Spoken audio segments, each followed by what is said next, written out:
Hello, everyone. Welcome back to another episode of Meanwhile Back on the Podcast. I'm Frank McGuire. I'm Christina Dudumas. I'm Saba Mir. Boy, do we have a great show for you guys today. But first, I'd like to thank you for being here and spending your time with us. Whether you're a longtime listener or this is your first time tuning in, we appreciate you all the same. But for our first-time listeners, let me tell you a little bit about who we are and what our show is about. We are a fandom culture, speculative fiction loving collective who rarely see eye to eye. But unanimously, we all champion open, nuanced, and thoughtful conversation when discussing our favorite made-up shit. And week to week, we are going to share our brand of raw, hard-hitting commentary, news, film, and game reviews from all of your most beloved corners of fandom. On today's show, we are excited to introduce a new dimension to Meanwhile Back on the Podcast's content catalog. Between Pointed Ears, which will probably feel a lot like your last Discord geek out with your friends. Here's a preview of what's coming up on today's episode. Saba, I'm starting with you. Okay, so in 2022, their DC Super Pets movie is coming out. Oh, Jesus fucking Christ. And it's animated, and I really feel like I should get I don't know, I was the one talking about wanting this movie, and this is the one you're most confident about will be a success? I'm going to be first in line. I'm going to say yeah. I agree, actually.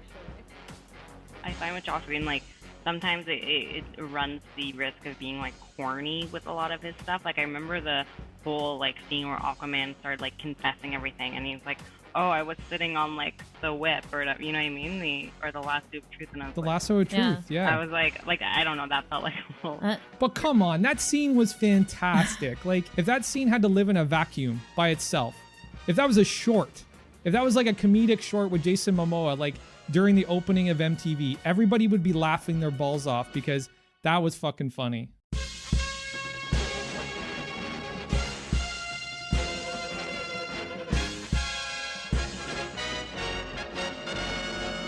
Meanwhile, back on the podcast, four colossal nerds named Saba, Chris, Christina, and Frank have set out to take on a great darkness that has enveloped the world of fandom with their powers of common sense and the strength to take on even the most butthurt Twitter mobs and insufferable comment section trolls. They fight for truth, objectivity, and nuance in the conversation and debate over fictional made-up shit. Welcome back, guys. We have a great show lined up for you today. I'm here with Saba and Christina, and we are in the wake of day 2 of DC Fandome. So we've got a lot of DC stuff that we want to talk about, but we kind of wanted to expand beyond the parameters of DC Fandome. And the only reason that is because they gave us 100 hours of content. Yeah, that's a lot. There was no way to get through it all. There was no way to distill it down into something that we could bring to you guys. So we started kind of asking ourselves a lot larger questions about DC and where they kind of are at right now. And we wanted to explore those questions with you guys. And again, like I said, this is the maiden voyage of Between Pointed Ears. It's an exciting new project that we're really stoked to have you guys here for. Speaking of DC Fandome, we covered day 1 as well. We split it into two episodes. The first episode, we covered all the films, everything from Shazam to The Batman.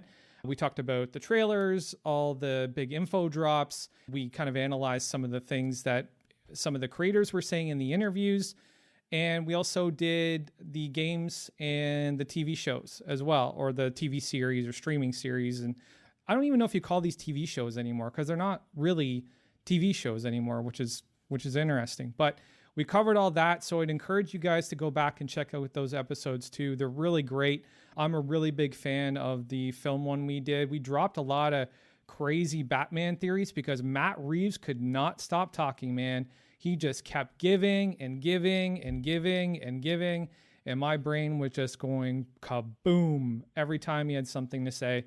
Yeah, it was pretty awesome. So let's get into DC Fandome Day 2. I don't know about you ladies, but I made the most of it. I definitely spent some time with some really cool panels. I watched Superman, the Man of Tomorrow, which actually was a pretty good animated film. I really enjoyed it. I also watched it. I have thoughts, but we have an episode on that coming up soon, Okay. so Yep. I will share Yep. it then. Cool. So let's start with Saba. Where did you spend most of your time on DC Fandome Day 2? I kind of checked out maybe some of like not the mainstream stuff. I mean, I did watch, the Batman Death in the Family panel, which had a lot of, some tidbits in it, some clips that seemed really interesting. Yep. The two panels I really enjoyed were the expansion of DC's Watchmen universe. So that was with, actually, the moderator was Damon Lindelof, who was obviously the creator of the Watchmen TV show. Love him. Love him. And he was having an in-depth discussion about the upcoming Rorschach comic book, which is written by Tom King, who's quite known in the comic world, and artist Jorge Fornes, I think his last name is. And the thing that I loved was that about this is that they actually got like Lindelof, who's like, you might think, some people might say, quote unquote, above like kind of doing a moderation thing. But it wasn't like that. It's like these guys who are just such a big fan of Watchmen and talking about the story. And there was like no egos at all and how inspired they were of each other. Tom King said one of the reasons he decided to actually accept to do this comic series, because he was asked before, was after watching his TV show, because he thought, there's nothing we can do with Watchmen. It's done. Like, I don't think we can. And he saw the show and then wanted to do something of it. And they really got into like Ditko as well, Steve Ditko, and how Rorschach is kind of based off some of a caricature or like things of characters he's created. So that was cool. Mr. A and the Question. Yeah, Mr. A and the Question, which is very like Anne Rand like.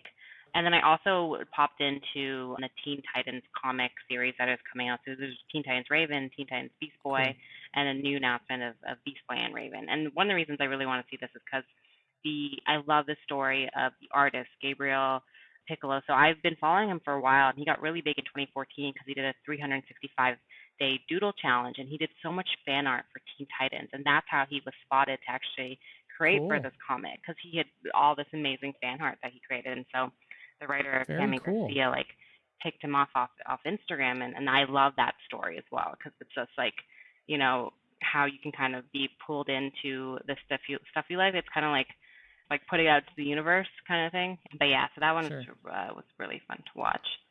Before you talk about your next panel, I want to go back to the Rorschach panel, because I watched it too, and I loved it. It was so good. And it was really good. And Tom King is so smart, and he's so tuned into how to write really interesting and compelling characters. And he put a lot of thought into where he wanted to set this story and what this story was going to be. It's this mystery set in this kind of politically charged atmosphere where there's an assassination, and Rorschach's the guy that kind of has to, figure it out. But he really understands the character to a level that is pretty impressive. With the philosophy behind it as well, really even going into that. And there's a quote that Lindelof said that I actually wrote down that I loved, that he said what his show is about and what this Rorschach sort of this comic is. It's unintended consequences of people trying to create a utopia. It's like what happens when you try to create a utopia. There's always, and we've seen that in history a lot, where people try to create this perfect sort of society, and where these flaws kind of come in. So yeah. Yep. No, and Damon's right. Those are the best stories. Those are those are the villains that people most identify with, is because you can, for a moment, you can sit back and say, you know what, I can understand where that guy was kind of coming from. But then obviously, the story plays out and you see them do a lot more dastardly or hypocritical things that really kind of undermine what the original mission was. And that's what kind of leads to them being a villain. You know what I'm saying? And I don't know if you didn't mention this, so maybe it kind of flew under your radar during the conversation, but Tom King was a CIA field officer. Yeah. I heard him mention that at the beginning. How fucking crazy is that? Yeah. How crazy is that? He's a CIA field officer who left the CIA and started writing comic books. Like, wow. Just wow. That makes me want to read like everything he's ever written, because he's got to have such a different perspective to these characters, especially people who can walk the moral line, or people who have, these internal missions or these internal drives, Very, very interesting. I'd like to see Tom King write Black Widow now. Yeah, he's doing the run on Batman actually too, or he just finished a run. I don't know if he's still doing it. So, I mean, and that's another character with like moral ambiguity. I mean, not as maybe as much as sort of some of the other ones, but that's definitely, it'd be an interesting run to read, I think. Yeah, I think it would for sure. Sorry, so I just wanted to talk about my experience with that panel because it wouldn't make sense for me to kind of, interject after Christina talks about this panel. So I just wanted to kind of share it there. So did you have another panel that you were spending time with, Saba? I like hopped here and there. Like I wouldn't watch the full of all of them. It was like a lot of content. Yeah, they were long. Yeah, some of them, like there were so many that it was kind of hard, and I was a little busy yesterday too. But there was a few I hopped on, like I watched the movie, and then I watched a little bit of that panel, a little bit of the Harlequin stuff. But yeah, no, it was fun. I do like the way that it was presented. It was cool because it was like a pick and choose. Yeah, it was 100 hours of video on demand, which is crazy. And honestly, I hope they leave it up. Yeah, like, I think why wouldn't they? I think they Why wouldn't they? That's what I find frustrating too. They take it down so quickly. So it's like I would just want to watch. You know what? Out of curiosity, I have to check because it's on YouTube for sure. Someone YouTube that. Like there's no way someone didn't just like. Well, that's the thing. Like I don't know if they had some sort of software in place where you couldn't pull that stuff down. Yeah, right? You may not have been able to. Okay, yeah, it's down. That's sad. That's really fucking 24 sad. hours. That's really sad. Like, why wouldn't they just leave it up? Because there's so much to consume, I think it's right? more punchy. They're like forcing people to consume their content in a short period of time. I guess. Yeah. I guess. Yeah, there's definitely a marketing, logic to it for sure. Yeah. There's definitely a marketing and logic then it's to either it, for like sure. you were there or you weren't there. There's like nothing in between. FOMO, fear of missing out. Yeah. You can't really go back into Comic-Con after it's shut down, right? Yeah, exactly. Christina, what panels did you spend your time with? So I did look at the Harley Quinn ones, and I was kind of disappointed to hear that season 3 is not yet announced. It's sort of like on a back burner. So that's okay. Twitter's taking care of that right now. Yeah, so. I'm pretty sure it will get renewed for a third season. And it does sound like they want to explore the relationship between Harley and Ivy, which would be cool. I hope that they do that. Clearly, you did not watch season 2 yet. Okay, that's fine. I haven't watched season 2 yet. I did read that it ends off with them like kind of running off together, kinds of thing. Yeah. Velma and Louise style. Yeah. So that makes sense. It kind of fits like both of their character arcs and storylines from comics and all that. So I hope that gets developed further. I watched the Static Shock episode that was posted because I loved that show when I was young. So I did watch that one. So it was like episode 8 of season 1 they posted. Yeah, so that was very nostalgic, and I am very excited that they're going to be doing something with that character. And I watched the Doom Patrol panel, and they were talking about how there will be a season 3. So. Did they spoil anything from season 2? Because that's why I didn't watch it.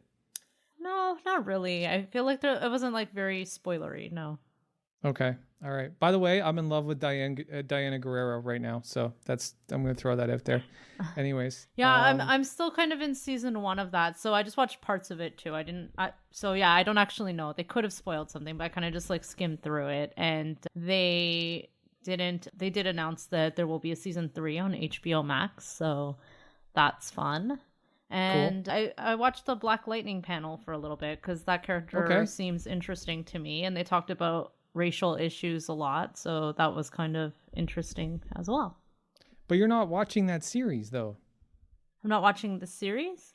Black Lightning. Are you? I'm not. I'm just interested in it. Okay. Yeah.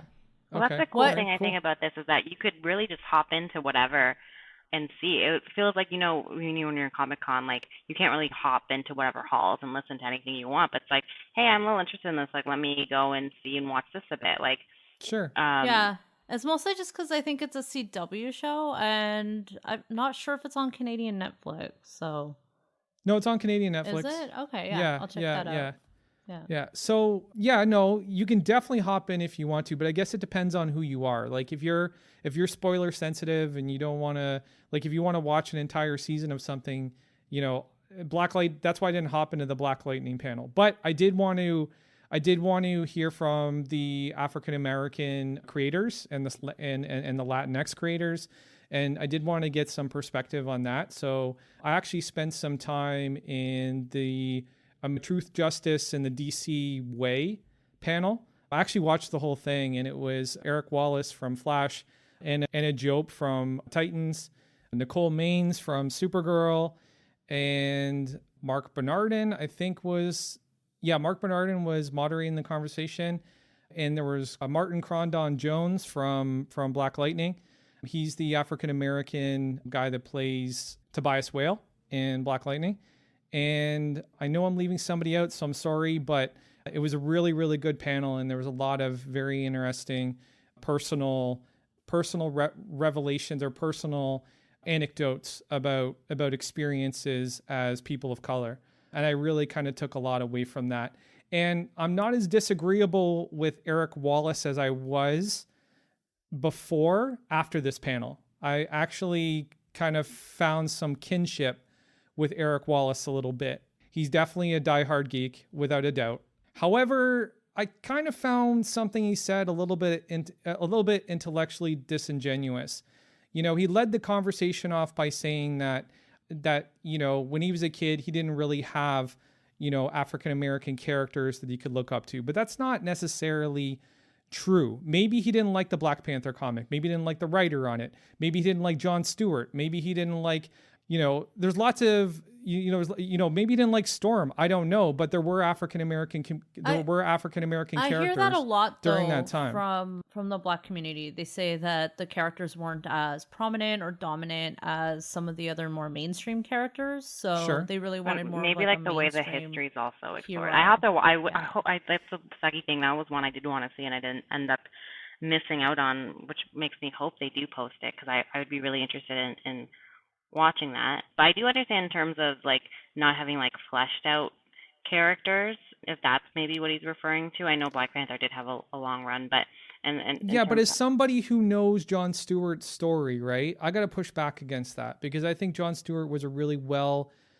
represented character as far as the African American community. I would say the same thing about Black Lightning too, and I would say the same thing about Black Panther.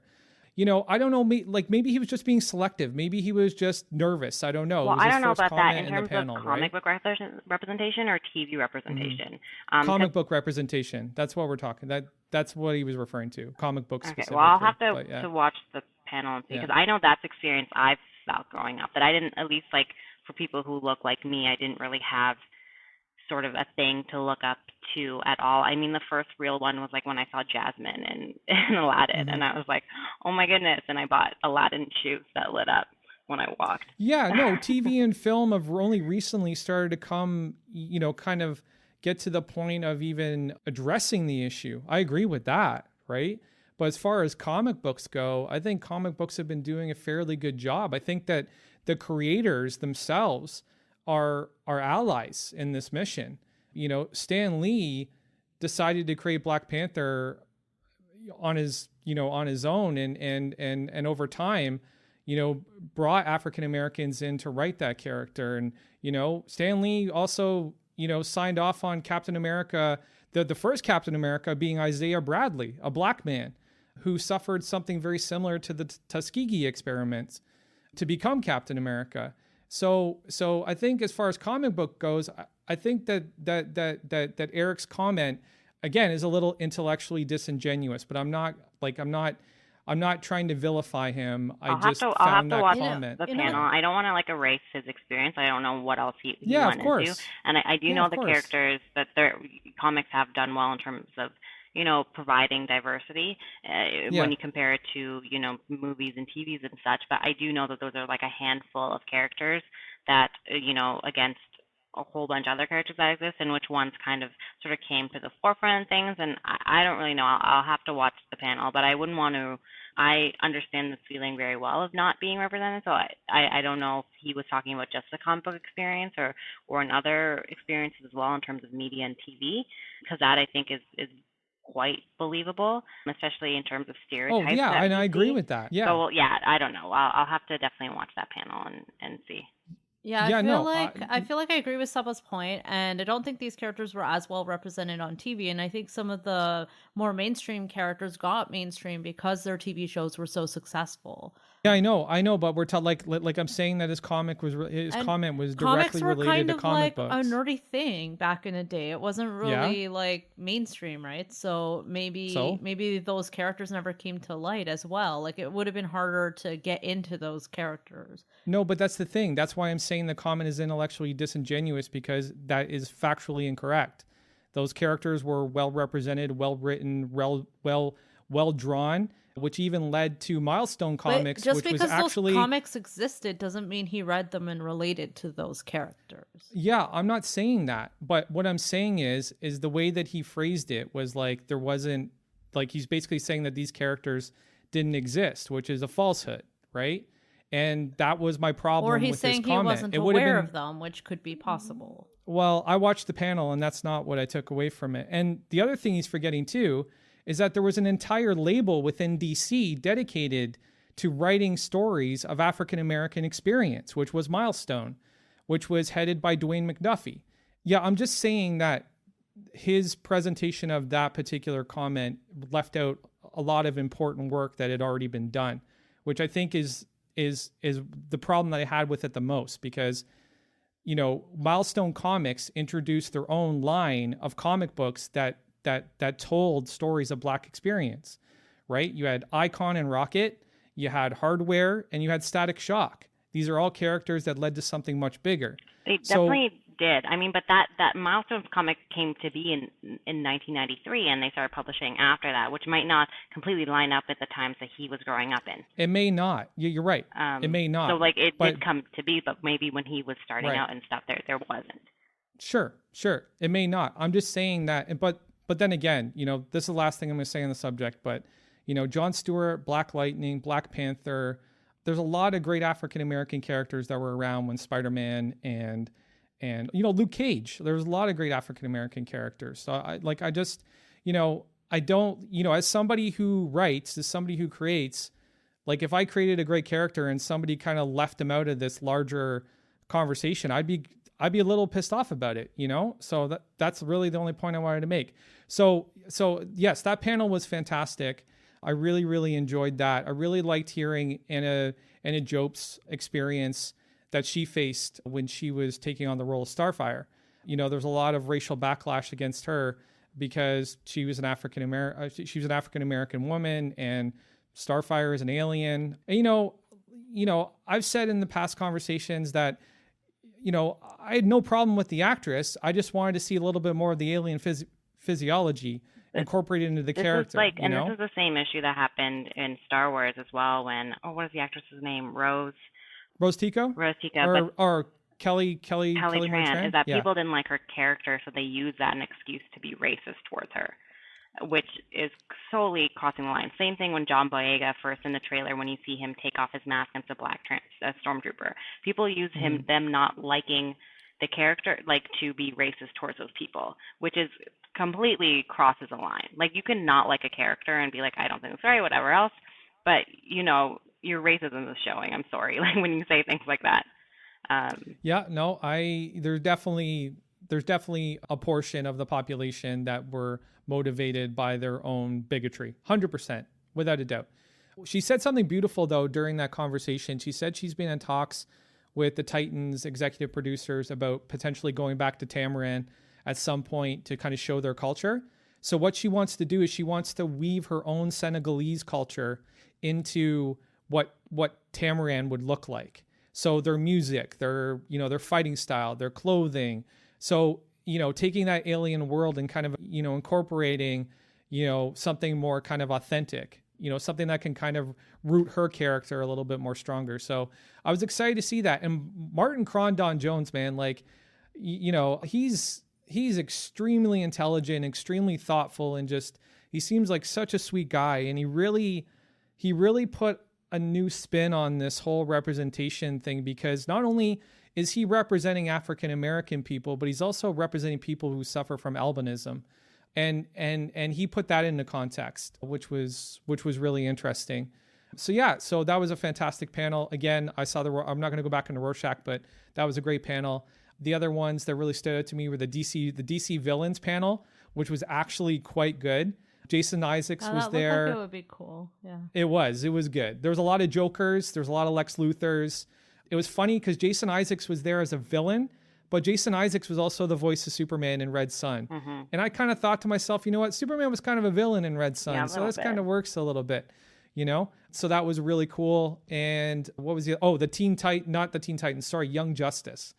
Young Justice did an audio play. Yeah, and they announced the new name too of the new season. Yes. Young Justice Phantoms, which sounds very exciting. And I'm not going to be that guy who jumps to the conclusion that it has something to do with Red Hood, because everybody and their fucking grandmother right now is like, Red Hood in a video game, Red Hood in Titans, Red Hood in Young Justice. I don't see it happening. But anyways, we should have a separate conversation at some point about Red Hood being in Titans, because I have a new perspective on that now. But anyways, moving on.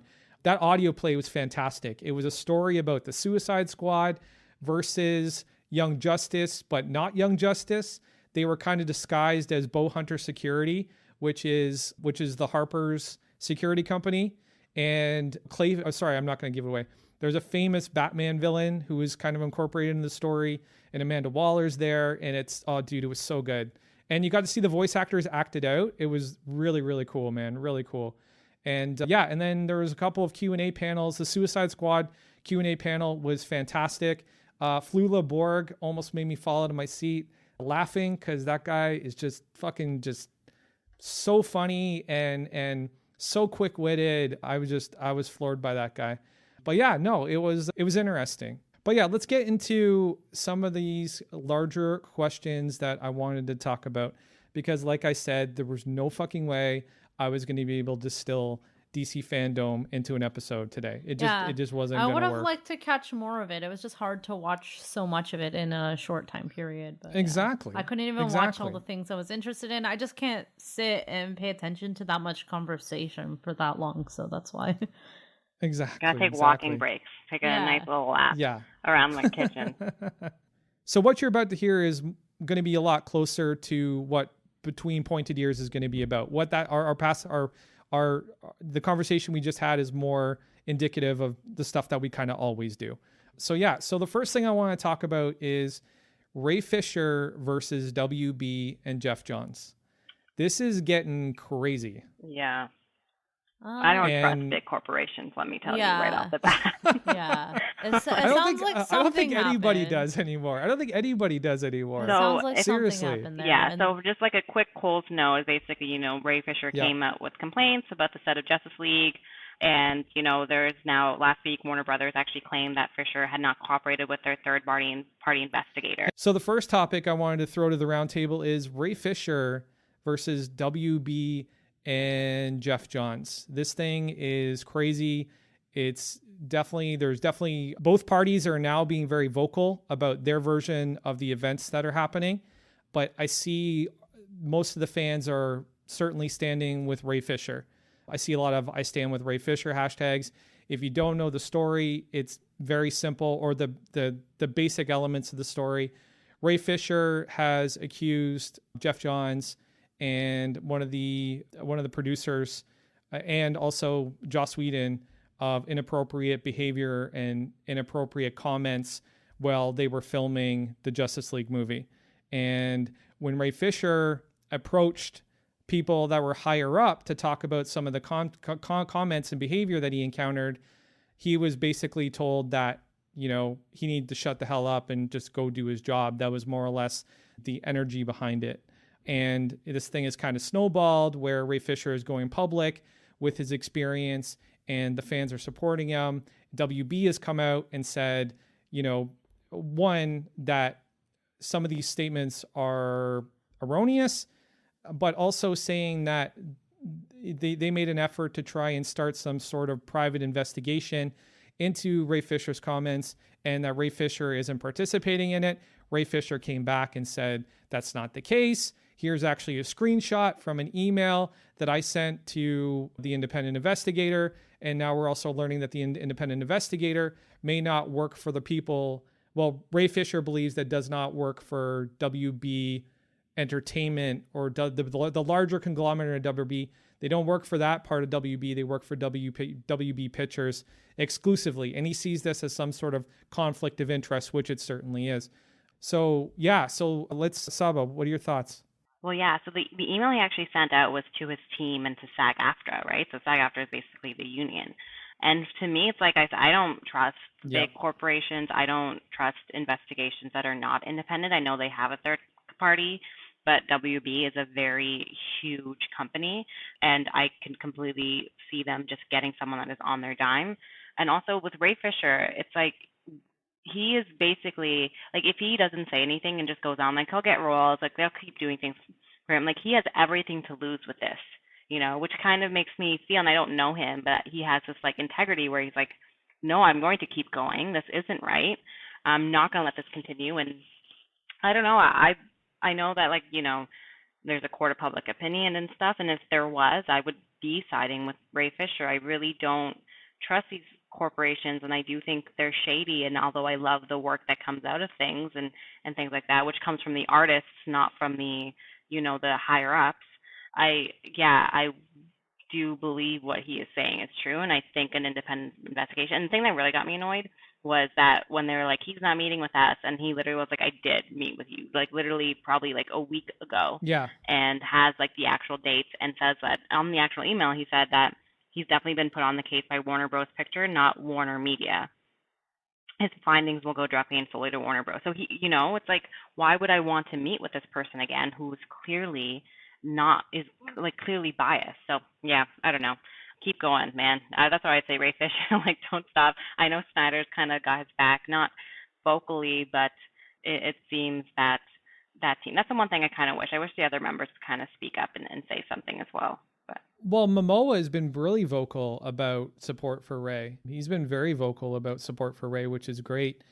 The one thing that I would comment, to what you just said is, I think that there are individuals that are much more at fault here, which would, if Ray's story is accurate, I think everything weighs more on the individuals, and I think WB is more complicit in a cover-up or sweeping things under the rug or just trying to ignore, the accountability that comes along with, putting these kind of people in power. You know what I'm saying? To be able to do these things. So, I think that there's onus kind of on a number of different people. And we've seen this before, though, like something similar. I mean, obviously the cases or what they're fighting about is not similar, like the complaints brought up. But, we've seen it with Fox News and like Matt Lauer and ABC, where these, it's like years and years of cover up of behavior, which is ridiculous. Like, I don't understand why someone is so worthy to be completely covered up for. Like, yeah, I just really don't like that type of behavior. And with having seen this happen to other, big conglomerates, I just feel like it's a domino effect. And I think WB really needs to think about what they want to invest in.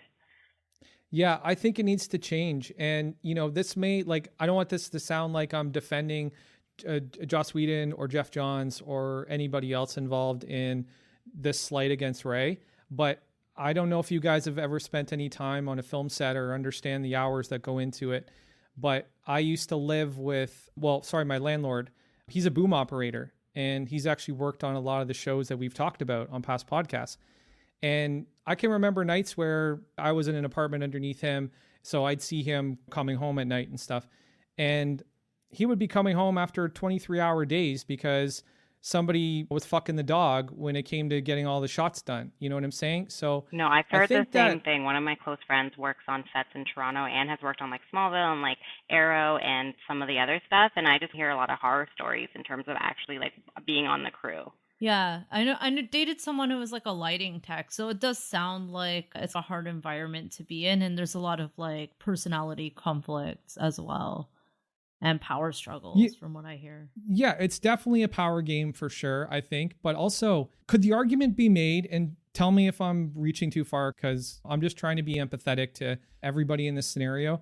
Could the argument be made that when people spend this much time on set, could their nerves get frayed to a point where they just they just don't have the capacity to deal with people in a respectful and cordial manner in the way that they should. Yeah, I don't think that's an excuse. That should never be an excuse. Yeah. No. I'm not offering it as an excuse. I'm not offering it as an excuse. I'm saying, could this be a contributing factor to people's shitty behavior? I think this industry. I don't. This is what I think. I think Hollywood's always seen them as a part of everything. It's like, we don't need HR. We don't need this. Like, we do things old school. I think that culture is what led to this, and it's only spiraled. I think a workplace is a workplace. Doesn't matter if you're making a movie or if you work in an office.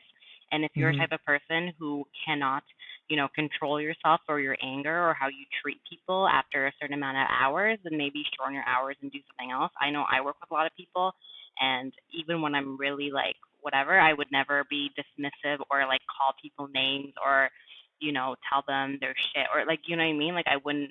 Yeah. Like I can get mad for sure, but to demean a person is very different, and that's what this seems like. Yeah.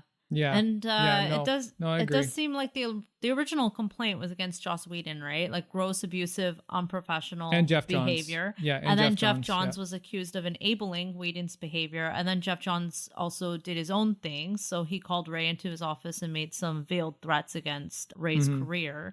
And then also the weird one, the recent one, was that he called him and apparently gloated about Doom Patrol's Cyborg.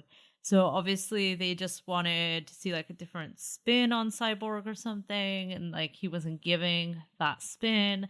But that's like so weird to do. Like, oh look, I asked you to do something and someone else did it in like a better way on something else I worked on. Like, what a weird thing to I didn't know that part, because that's literally like, listen, the ideas you gave me when you were working on Justice League, I took those, I put my own little Jeff Johns spin on them.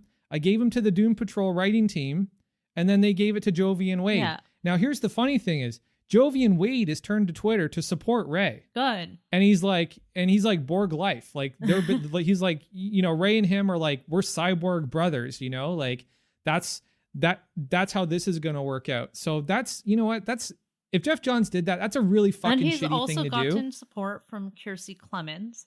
And what I find interesting is all of these people are not white, I guess. So that's kind of interesting. So maybe there is something else at play there.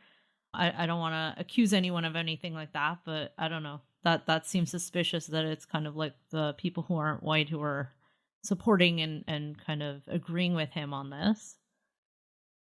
Well, I think it's safe to say if you got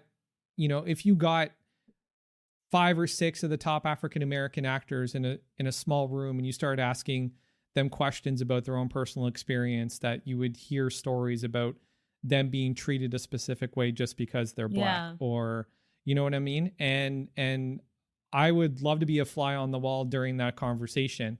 And I think it's just Hollywood's inability to be racially sensitive. Yeah, I also read, whether it be hair care people or whether it be makeup people or whether it be whatever, like, there are like your intentions may be the greatest, but you may not even be aware of what you're saying unintentionally by some of the things that you're doing or some of the things you're saying. I also read from a less reliable source that one of the things that they wanted Ray to do with the character was to do the catchphrases that Cyborg from the Teen Titans cartoon had, and one of those catchphrases was "Booyah," and that became like one of the points of contention apparently, because Ray just like didn't feel like that worked with his version of the character. It definitely would not work. Yeah, it would be weird in a DC film. I could see Josh Whedon wanting that though. Like it's like that kind of more. Of course you could, silly, because that's what Joss does. Silly like vibe that Joss Whedon kind of goes for more. Yep. So like, can I tell you like the one thing as well? Like I find with Joss Whedon, like sometimes it runs the risk of being like corny with a lot of his stuff. Like I remember the whole like scene where Aquaman started like confessing everything, and he's like, oh, I was sitting on like the whip, or you know what I mean, the lasso of truth, and I was the lasso of truth. Yeah, I was like I don't know, that felt like a little. But come on, that scene was fantastic. You know what? Okay, if that scene had to live in a vacuum by itself, if that was a short, if that was like a comedic short with Jason Momoa, like during the opening of MTV, everybody would be laughing their balls off because that was fucking funny. Sometimes doesn't. I don't think like a this hit or movie miss needed that. Yeah, Justice League. But here's the other. the thing that you said, Christina, about, him calling to gloat, the thing that really gets me is that what they cut out of a lot of Zack Snyder's cut for Joss Whedon was Cyborg's story. Yeah. So then if you're gloating about how this other character is portrayed, but you cut all this other all you took all the person's lines stuff, away, what did you want him to do? And you wanted him to be reduced to catchphrases? Like, what? Yeah. And the other thing that got me too, so apparently when he did this, he did meet this investigator briefly. He chose not to go into details with the investigator. And one of the reasons was that the investigator brought an unannounced witness into the Zoom chat. And then he said, well, if you get a witness, I need a witness too. I need to run this by my people and make sure I have people. And I do think that happened. I believe that. So that was in the email. He mentioned that in the email that he sends to his team, that there was this unannounced witness and that he wants someone to come with him when he meets the investigator again. So he does plan to talk to the investigator. He just wants it to be fair. He wants to have someone from his side there as well. Yeah, no. And here's the crazy thing with Geoff Johns, I watched 2 panels with him during DC Fandome. He was on for the 3 Jokers and for Stargirl. And he doesn't, I don't know, maybe he's sanitizing his personality. I don't know, but he didn't come across that way. And I'm not saying that I'm like taking a side in this at all. If anything, I'm standing with Ray Fisher because Ray Fisher doesn't seem like a guy that would make that shit up. He just doesn't seem like that dude, I agree that some leaders don't deal well with stress. So it could be that he was either not dealing well with stress, or maybe Ray was pushing back on some of the things he was being asked to do, and maybe Geoff didn't take that well.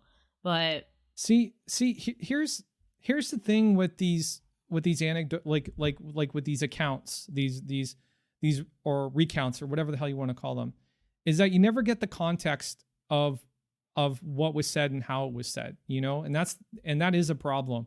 And I think that Hollywood needs to put together some sort of system where either, creative conversations are had via email or through some sort of Slack group where it can be, monitored or whatever, just so people can get a real clear idea of what actually took place. Because here's the thing, Geoff Johns is a big part of what DC is doing right now. And Ray Fisher is also a big part of what DC is doing right now. And it's going to split the fan base, and it sucks. And, I like Joss Whedon to a point. And actually, the more and more I dig into his past, the more and more I don't like him. There's other things that he's been accused of too. Apparently he wasn't very good to his wife, but we'll leave that for, some sidebar down the road. But yeah, it's really sad. It really is. And this whole gloating thing is the one that gets me the most. Cause I would never do that to anybody. Imagine if one of your bosses I would did never that do to that you. to anybody. That would never happen. Yeah. I don't know. I don't have any boss, even ones I didn't get along with too well. I can't imagine that boss calling me and being like, hey, you know what? Like, someone did this the project, you couldn't do better. But that's it's such a weird power flex. Yeah, I don't like that. It is a flex. It's totally a flex. I don't like that. And the whole thing about Geoff Johns, seeming nice. Yeah, you're right. The good thing is that Ray Fisher won an investigation, and we'll see how this investigation goes. But that's that saying a wolf in sheep's clothing. You don't really know people behind closed doors and everything else. And so, we'll get this investigation. I hope it's done the right way. I think it's super shady that they added a third person onto the call that was a witness. I think that's extremely shady behavior, and not letting him know and not letting him, have someone on with him as well. So yeah, I hope that, and then also WB just being he doesn't want to meet with us without giving the facts. I don't like that either. Yeah, exactly. So, and then the other crux is there's been an insinuation that Walter Hamada has interjected himself into the conversation too. Oh, I heard that. Yeah. Yeah, and that made me really upset because Walter is a person of color himself, and if Ray's accusations are legitimate, how does Walter not sympathize or identify with that? That's and DC is becoming a much more diverse company. Yeah. Yeah, it could be, but also could just be a business decision, right? Let's face it, Geoff Johns is a fucking huge cash cow. He's a huge cash cow for WB. And that is what Ray right? said in one of his interviews. Ray did say that because he did go to Walter Hamada. He had a conversation with him. And he was surprised when Walter sided with Jeff Johns, but then he said something like, it is probably because they have so many upcoming projects together. So he probably feels like he has to. Yeah. And you know what's crazy? We don't hear anything about James Gunn or J.J. Abrams anymore. Like they were in this creative, like, remember there was all this talk about them being part of the creative team now? Oh yeah. And I would love to hear James Gunn's point of view on this. I really, really would. Because what happened to James Gunn? He got fucking, he got internet railroaded too. Yeah, I'm sure they're just staying out of it. I'm sure they don't want to stick their nose in that. Yeah. But anyways, if I was going to make any conclusion in this, I'm standing with Ray Fisher until evidence shows different. That's my take. He doesn't strike me as the kind of guy that would make this shit up. He seems genuine. He seems sincere. He seems like one of the sweetest guys in the world. And yeah, he just seems like a great dude. So I don't know if you guys want to, share your conclusive statements, but that's up to you. Yeah, it's pretty much the same. I mean, this guy was so passionate about being cyborg as well. Yeah. I really hope that the investigation can be done well. That's really all I have to say. Yeah. Yeah. And crazy how it came on the tail end of the Snyder Cut. I have a theory, and you guys can poo-poo me if you want. But I think that Ray was prepared to bring this information to light a lot sooner. But he probably, out of respect for Zack, said, hey, listen, man, I don't want to fuck up your shit. Like, because if I start going public with this now, not only is it going to take attention away from your efforts to get the Snyder Cut up, but it's also going to potentially torpedo the fucking Snyder Cut if I make enough noise. Yeah. But like I'm saying, I think that Zack and him had a mutually beneficial conversation, and they had an understanding because I think it's very clear they're friends. Like it's very clear they're friends. They talk all the time. They've been on each other's, Zack's been on Ray's podcast, and they seem to communicate. So yeah, I would agree that it seems like they're friends, and it does seem like Snyder has made some promises to flesh out the cyborg character more in the Snyder Cut. So yeah, I agree with that. I think there's a lot of red flags here, so I think definitely something's going on. I think Ray definitely has experienced something bad. But yeah, I just hope that it does seem like he went through all the proper channels. Like, it seems like he was escalating it appropriately each time. And then it seems like he just got shut down throughout each kind of step of the discussion and decided to take to Twitter to kind of deal with it. Cool. All right. Well, next thing I wanted to talk about is DC going through a rebirth while Marvel is kind of plateauing. Who wants to go first? Okay, I have thoughts about this. I don't think that, so I think this is an interesting question. I think what's happening right now is DC kind of lucked out by not having a plan. Marvel has had a really set plan the last few years. Hear me out. They've had a really set plan the last few years, right? And yeah, true. Doing that, and because of that, they didn't, take ownership of the TV shows or Marvel. Like, everything is separate. Now with COVID, there's nothing they can really do to add to that universe as of yet, not the main MCU one that we're all familiar with. DC didn't really, they kind of had a plan, but then like their main thing was like, how do we play catch up? And, there's all that sort of stuff. And so what happened with DC is that their lack of planning came in.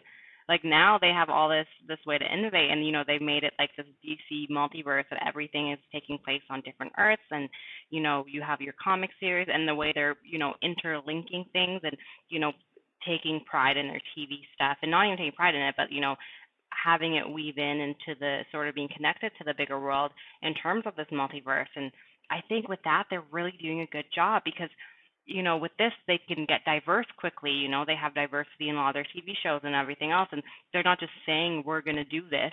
They're actually doing it because they can, because they have all these different avenues, where Marvel had a really set plan, and they're like, we got to do this, phase 1, 2, 3, 4, 5, whatever. And then with COVID, they're kind of at a standstill. They can't do anything. That's like my theory behind it. Okay. That's fair. Christina, what are your thoughts? My thoughts are similar. I don't think it's so much of a fair statement. I feel like the MCU was kind of working. Yeah, but we're only talking about a rebirth. I mean, like a refresh. Like, is DC well, kind Marvel of doesn't need a refacing the refresh. company? I don't think it's plateauing. I think that they're sticking with their plan.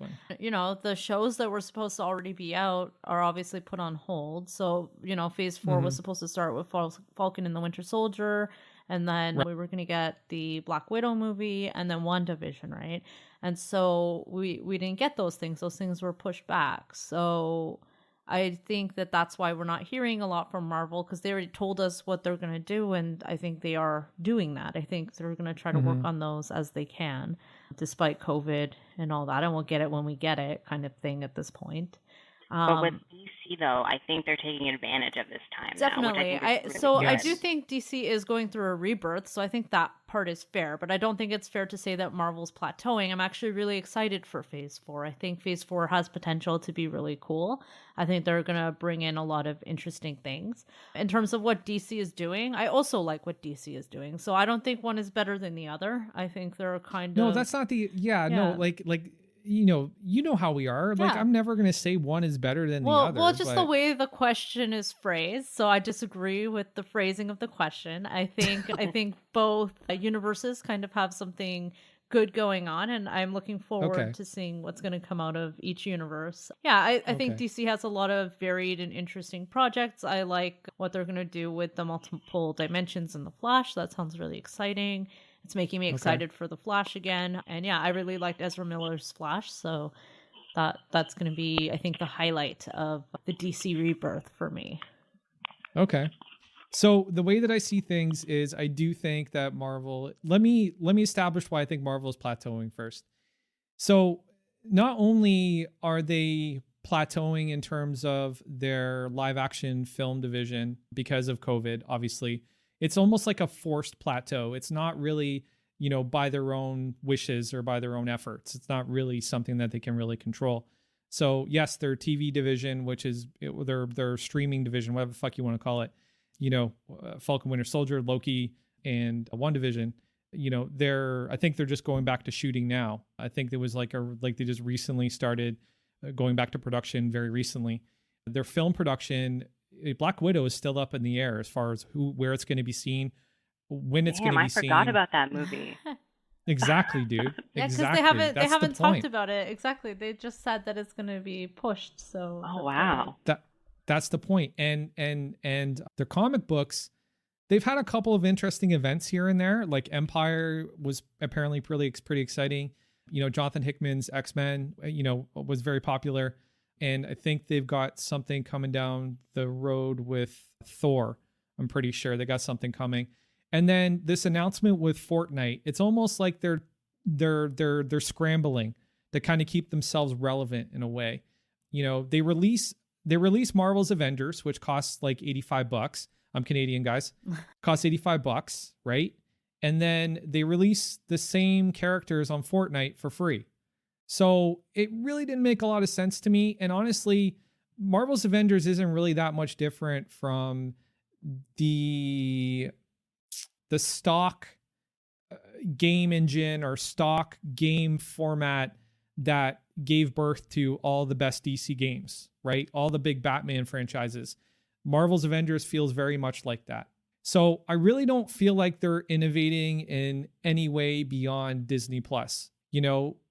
They should be really trying to do something with their animation division very, very, very quickly. So I agree with that. I think that's a missed opportunity, but I don't think that's indicative of a plateau of what's to come for the MCU. See, I do think like they were full steam ahead. Like there was so much that was going to drop this year for them, right? Mm-hmm. And this is where I said like DC's lack of a plan, or like not lack, but like sort of trying to branch out wherever, kind of help, because they already have like a really huge animated universe. You can still work on those at the comfort of your homes.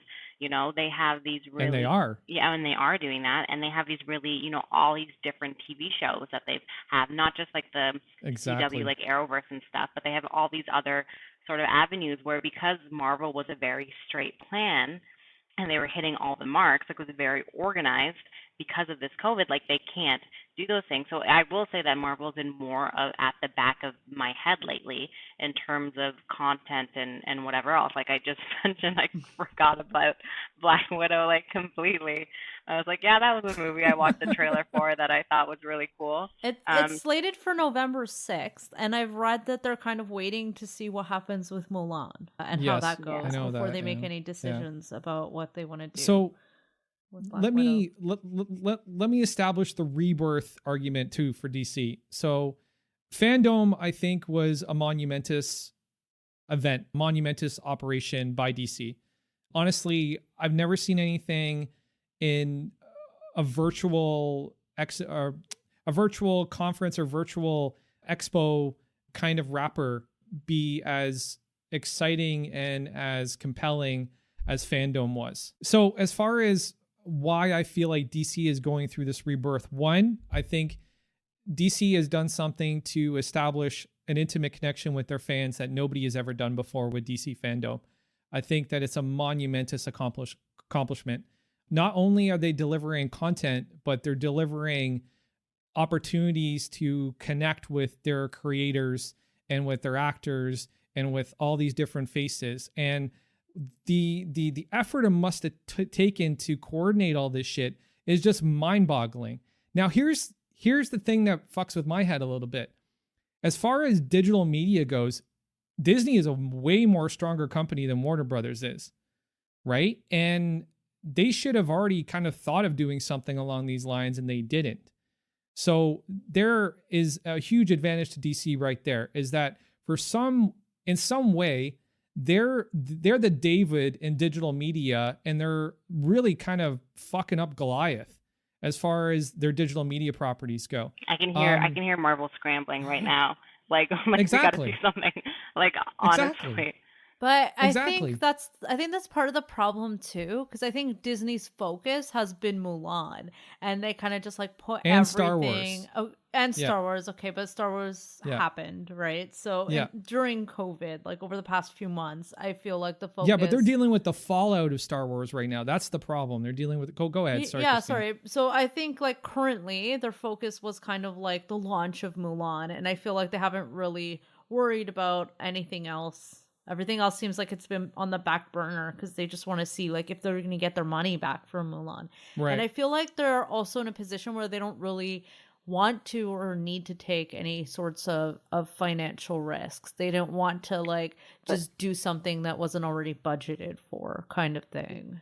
That I completely kind of get. Like they have been taking like a back burner. It's like we're gonna like kind of save as much money as we can here. Yeah. But one thing that DC's doing right now, and one thing that DC has been doing that I feel like Marvel doesn't really do as much, is actually listening to their fans. Yes. Like that is like the biggest thing. And it's funny because if you were to ask me like 2 years ago, obviously I would be like, yeah, Marvel's in the front runner right now.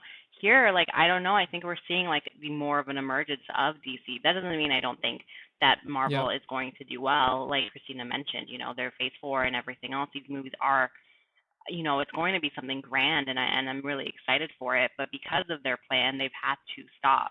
And with DC, what they've done with the fandoms is they've really created this space where fans can like. I really love like the video questions that they would get from the fans and just really incorporating that stuff in. They even had like a panel on the first day of DC Fandome where they had like, they were just appreciating like fan art and stuff like that, where the actual actors and things like really just showing their love for like the cosplayers out there and everything else, and just listening to like what they want. Whereas Marvel doesn't really, because they have a set plan, haven't really done that as much. They're just like, we have a cool story, and I'm really glad to be along for the ride for sure. Mm-hmm. But I think that's like a big difference. Yeah, and I agree that Fandome was a really cool event, but Marvel did show up to Comic-Con, and they did give us a lot at Comic-Con things to talk. There was a Comic-Con? Sorry, the online wasn't it online Comic-Con?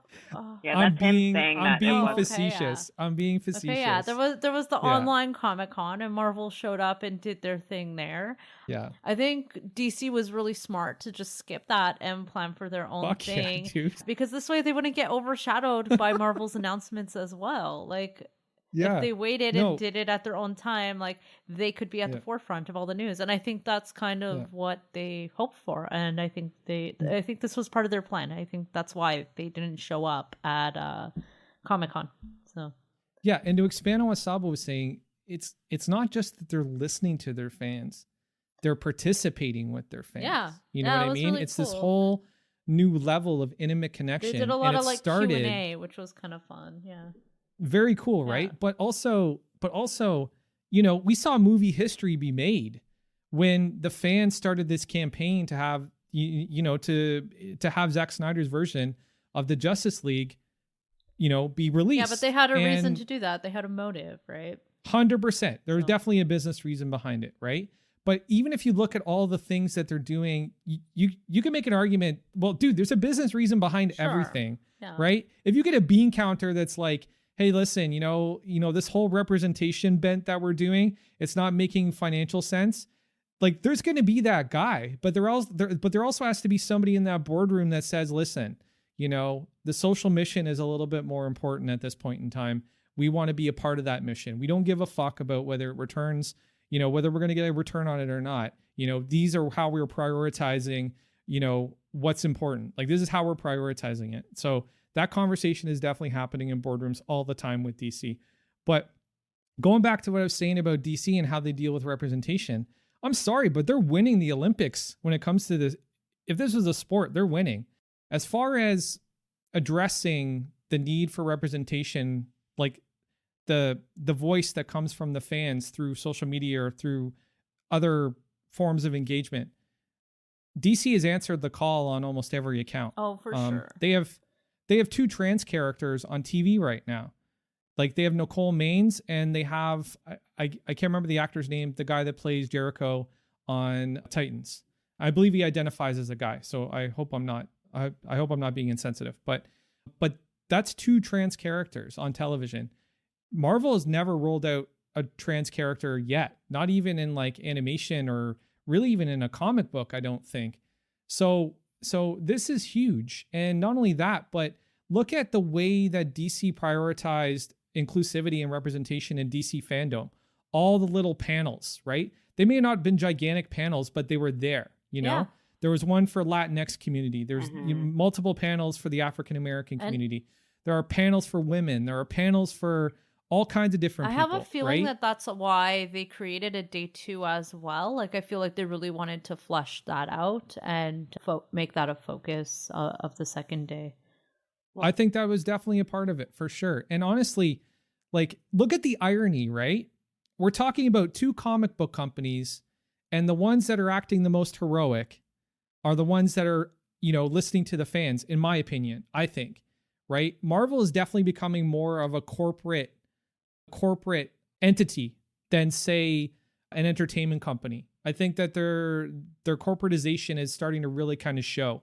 They're not as agile as DC is, for sure. That's the word, agile. They cannot, because they have everything set, because they're so, like you said, incorporated now, especially under the Disney brand, which is, you know, family friendly. And I don't understand what is not family friendly about trans people, because trans people exist in life. Course. Yeah. But because they're under that family value, you know, that brand as well, they can't necessarily branch out. And this is the thing with Kevin Feige. He says a lot of shit like, we're going to do this, we're going to do this. It's like, just show us. Like, DC has just been like, okay, here, look at this, is it. These are the characters, whatever. There's not a lot of explanation around it in terms of like, look at us, like, we're inclusive and diverse. They're just doing it.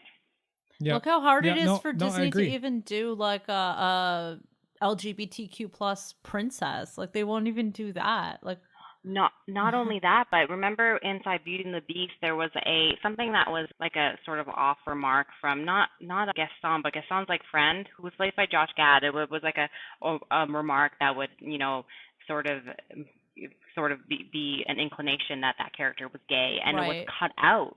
You know, they cut it out in China and they did whatever else. It was like a big thing. I know they had the 2 men dancing at the end of the movie. They were kind of like flirting with each other throughout the movie, and then they danced together at the end. That's all but it was remember. Like so child. It was it's a kid's movie. Like, I've seen that movie, but like even something as little as that became such a point big of deal. contention with their fan base.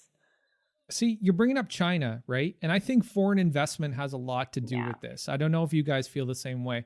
I think China has a lot of control over. Well, not just China, but Saudi Arabia too. Yeah. Right? But not just China, but Saudi Arabia too. Like some of the biggest stockholders for Disney are like royalty, they're in Middle oil. East countries. They're slave to the oil field, honestly. And both those countries wouldn't be happy about LGBTQ plus rights. No, they would not. Even if you remember the Black Panther posters in China compared to like they covered his face with the actual mask in it. Yeah. Which was just, they did for Star Wars posters, like that was sad too. Oh, how they made John Boyega. Yeah. They minimized John Boyega. Yeah. And I understand that's like, the government sort of aspect. I feel like Disney does answer to a lot of different people. There's also like a lot of conservative groups as well that like, stateside and like America and everything that, they answer to as well, whereas I don't think DC kind of is in that spot at the moment. Yeah. Yeah, I don't think they have as much pressure from those kinds of conservative groups. Actually, I just remembered a Marvel thing that's actually kind of, that would support or make them look a little bit better in this light. So in Empire, they made Wiccan's boyfriend like a king or something. The Skrull, he's like half Skrull. I can't remember his name. I don't know if you guys remember his name. We've talked about him in the past, but they made him a king. So he's some kind of royalty. I don't know whether it's Skrull royalty or whatever, but I haven't read Empire yet. Again, trying to read all these comics is like, you have to fucking quit your job. Like it's too much. It's way too much. Not that I'm complaining. Please, fanboys, don't light up my Instagram and tell me to, anyways. Yeah. So yeah, the other thing I just wanted to underline about the Rebirth is their comics. Their comics are, the storylines that they're playing with right now are really interesting, and their writers are extremely talented. And this whole multiverse thing, I think the multiverse is really going to be the game changer. They've more or less created an environment or created a canvas where anything is possible now. Anything. And they'll never have to even answer another Twitter comment about why did you gender swap this character? Or why did you race swap this character? Like, that's over with. All they gotta do is reply back #multiverse. Go fuck yourself. That's it. Right? And that's literally, they've got the best narrative weapon they possibly could ever have. And I'm glad they're the ones that are going to be using it to this degree, because they're the ones that really introduced it. So anyways.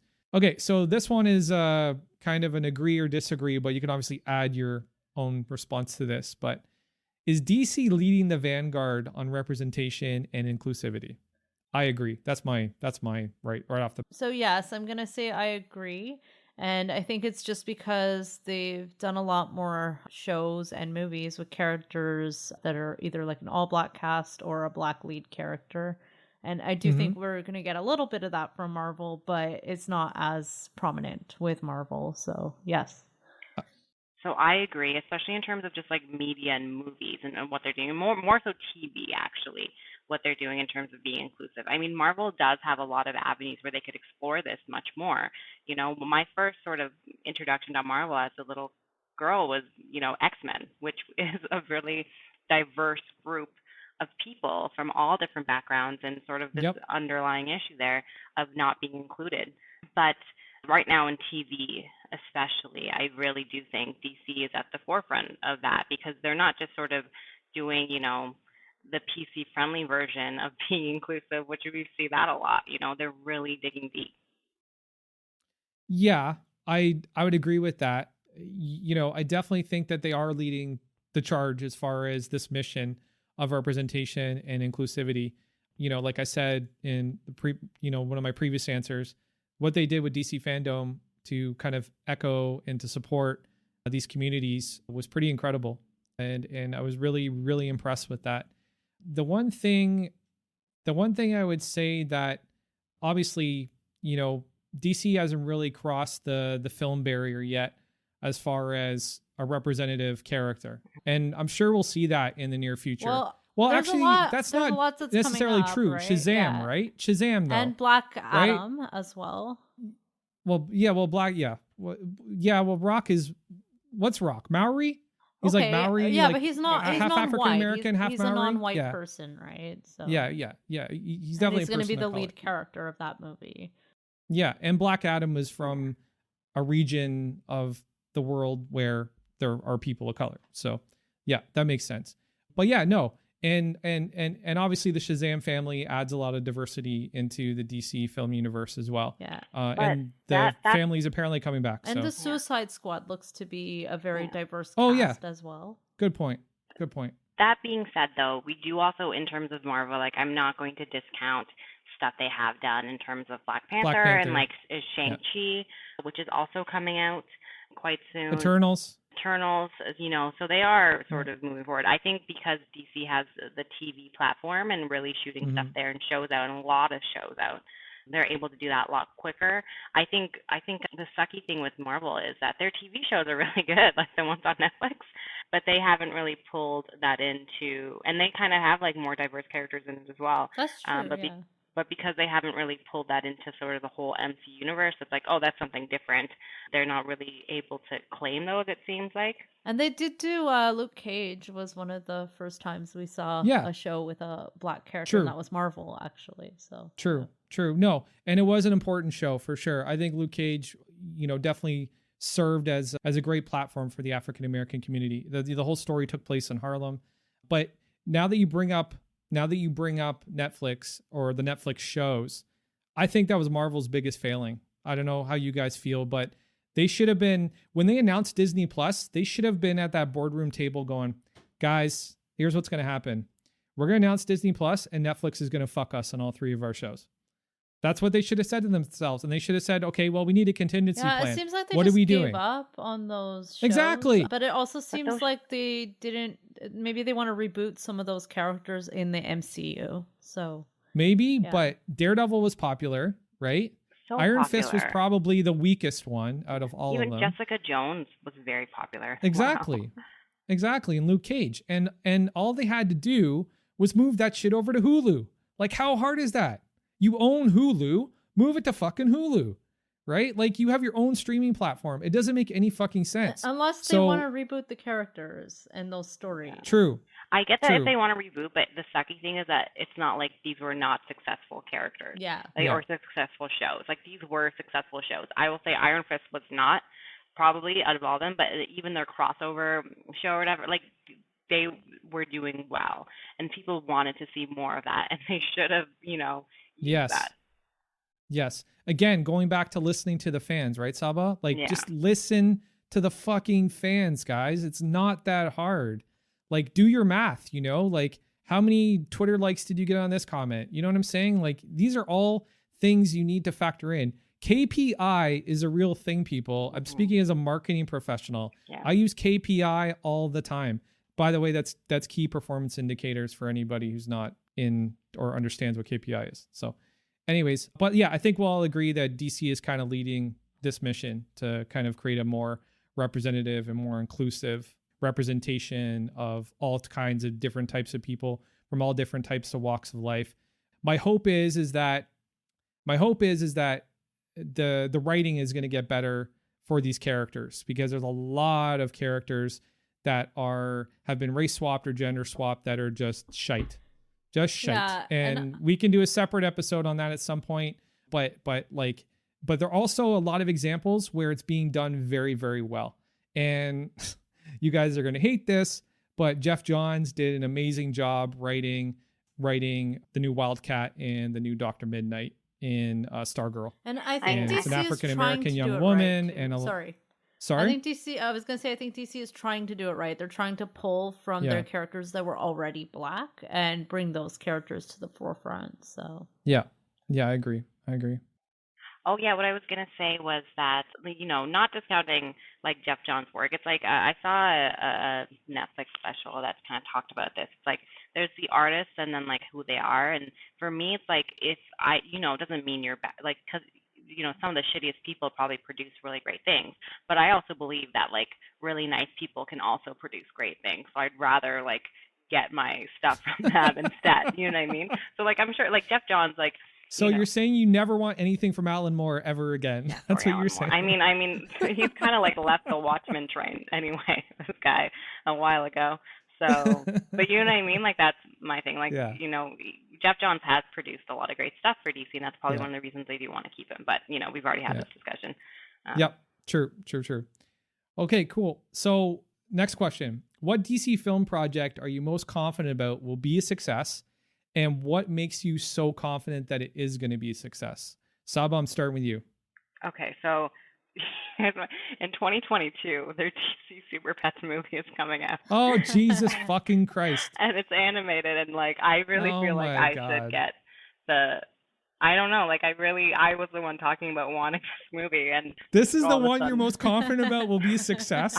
I'm going to be first in line. I'm going to say, yeah, I agree, actually. But actually, though, I think the one thing that'll really get them going, so obviously there's Wonder Woman that's coming up next, which I think will be good, but I think Suicide Squad, which is, I think, slated for next year around August time, I'm really excited for that movie. I do think that's going to reset kind of everything and the vibe of DC as well, because everyone's kind of, but I do think the next big thing is going to be Suicide Squad. I really think that's going to get people going. People already like James Gunn in terms of what he's done with Guardians of the Galaxy. I think a lot of those fans are definitely going to want to see this movie, and Suicide Squad, you know, people like those characters. Yep. No, I think Suicide Squad has a high probability of success, not only because of James Gunn, but also the cast is amazing. It's this giant ensemble cast.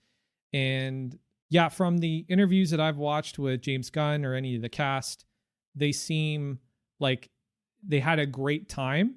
And it was like one of the funnest experiences they've ever had. And I think that's a great starting point. I almost feel like that's necessary to have a good film. I don't know if you guys kind of feel the same way, but I get that feeling from the Russos too for Civil War and for Infinity War and Endgame, so I think that's kind of a necessary component to kind of make sure that everybody is having a good time, make sure that the set is positive and conducive to good work, and that'll just lead to a good end product. I don't, but obviously if the shit script, it's a shit script. You can't fucking save a shit script. It's just a shit script. But I don't know, man. Like, I have a lot of faith in James Gunn. So, we'll see what happens there. Christina, what's your confident choice for success? Okay, I think I'm most confident with The Flash. I really liked Ezra Miller's performance of the Justice League. I think he was my favorite part of that movie. And I think he had really good dynamic with his co-stars. And I know, I just like the vibe of what he did there. So I think as a lead role in his own movie, I think he'll carry that over and it will have kind of a Spider-Man feel to it. I also like that they're going to do a multiverse thing with that. And yeah, I'm really excited to see what happens there. Interesting. Okay. And you're not nervous about Andy Muschietti? This is like really his first comic book film. Like that doesn't shake you at all? No, I think it's already pretty like established what the character is like, and I think he can hold his own as a lead. So yeah. Okay. Well, so we know what Frank is nervous about. Well, that and Christina Hodson writing the script. Those are the things I'm nervous about as far as the Flash film goes. But that's not the one I'm most nervous about. I've got a whole other reason to be nervous about something, so that's fine. But yeah, no. What about the multiverse aspect of the Flash film, Christina? You don't think that that's something super complex? And I think that's the thing that's going to make it really interesting. And they have a lot of time to work on it, so I hope they don't fuck it up. And I think the whole DCEU is kind of hinged on that being a successful thing. So I don't think they'll fail. I think they're going to put a lot of effort into making sure that that's going to be interesting and that it will work. Gotcha. Okay. Yeah, guys. So I think you can guess which one I'm going to pick as the one I'm most confident about. It's Zack Snyder's Justice League. Surprise! Okay. Honestly, it's been a long road for this film to get made. And when it comes to DC films, Zack Snyder's my favorite storyteller by far. Really the only storyteller other than Christopher Nolan that I'm, extremely familiar with. We've only had David Sandberg on Shazam, James Wan on Aquaman, not really a lot of other voices in the DC world. And Zack's kind of been the most consistent voice across every project. Zack was an influence on Aquaman. Zack was an influence on Wonder Woman. an executive producer. So I really feel that he understands the source material. Yes, he bends it in his own way to this prism of realism that is really interesting and adds a lot of dimension to the characters and the story. It makes it very captivating. And I just have utmost confidence in Zach and the cast. The same cast is obviously back for this movie, and I love everybody who's in this movie.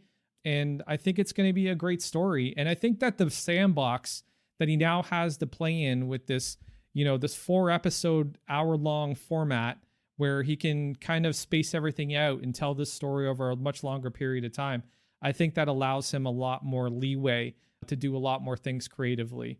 And it doesn't hurt that he has some of the film already in the can. Some of the creative is already done, obviously. And yeah, I feel really confident about Snyder moving forward for sure. What do you guys feel about?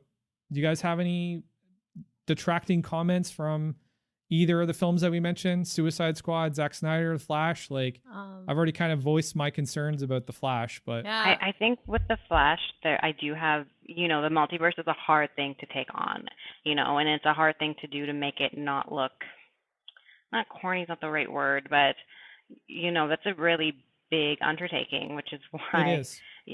A lot of it's easy to do in comics more so when you can pull these characters in, but not so much and make it believable and make the stakes feel as high as they are. That being said, I do think there's a lot of time and we've got, hopefully they'll be on the right track. With the Snyderverse, I guess, there's a lot riding on this movie, and I think, now it's going to be like multiple movies, whatever, but there's a lot riding on it. And I'm worried, like, what is it if it's not, the thing that everyone expects it to be? Like, that must be a lot of pressure on Snyder as well. I mean, the fans are really wanting it, and I'm sure it will be great. But yeah, there's a lot there, and in terms of editing, and they have a lot of footage with Josh Whedon's footage. Like, I hope it doesn't feel like a cut and paste sort of thing, if that makes sense. For the movie I'm nervous about is Wonder Woman, really, that's coming out next. One you're most nervous about? Not the most nervous, but the one that I'm just like, like from the trailer, I don't know. Yeah, I don't know from the trailer if it didn't spark that thing in me that it usually sparks when I saw like the first trailer for Wonder Woman. So, and I don't know. Yeah, so I don't know. I'm definitely going to watch it. Yeah, I also... Is it a specific casting or... No, not casting or anything, just like the vibe of it as well. Okay. I hope they lean into more of heart and depth in what makes the character. Like, I hope they lean more into that. I think with Cheetah and everything else, it has like the... it can seem very cartoonish, that character. That villain itself is hard to do. But yeah. Yeah, I also had that as the film I'm most nervous about. It's also one of the ones I'm most excited about. But I agree. I think it could be hard to make Cheetah look real or believable and not like one of the characters from Cats. And I also feel like it has potential to try too hard with the humor. I hope that some of the humor we saw is sparse throughout the movie. I don't know. Like, the jokes were cute, but I think it's kind of like borderline cheesy. So I hope that they don't it's just make going it to be too Steve cheesy. Trevor, like... Yeah, it's just going to be Steve Trevor reacting to the 80s every 30 minutes. I hope not. Oh my God, what's that? Fucking DeLorean? What the hell? Back to the Future joke. Here we go. So I could see that maybe getting annoying. So I don't know. I'm excited to see what happens, but I'm hoping for good things. But yeah, I could see that there were things in the trailer that made me nervous as well. So. Well, now that you guys are talking about which films are making you the most nervous, I'll share mine with you too. Flash, without a doubt. Flash is making me the most nervous because I think Ezra Miller's a little bit unpredictable. So I have concerns as to, is he going to be prepared for this role? And is he going to be in the right mental headspace for this role? He seems like he's really committed to the character, which I love. Andy Muschietti, I don't know if you guys saw it. I didn't see it. I don't really do horror movies. They're not really my thing. But he seems like a great director. He seems really intelligent, and he seems to understand the source material too. And he's been very vocal that Flashpoint was a big influence on where this kind of story went. So that makes me feel all kind of warm and fuzzy. But I just don't want it to be too much of a divergence from the source material, right? One of the biggest critiques me and Saba had about Superman Red Son is that they changed the ending. And the ending... between the comic and the animated film, they changed the ending, and the ending was like getting hit by the Titanic. It was it was an incredible ending without giving it away, obviously.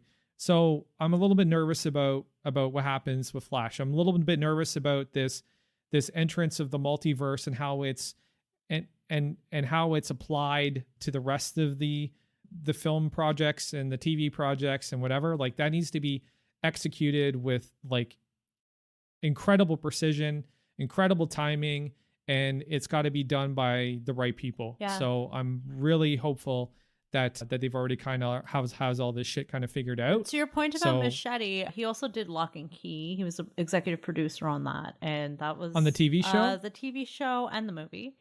And there's a Lock and Key movie. Yeah, it says. Is it animated? TV movie. It was a TV movie, but yeah, apparently, like I heard good things about Lock and Key, the show at least. So hopefully, that says good things about the potential for him to stay to source material in a comic book format.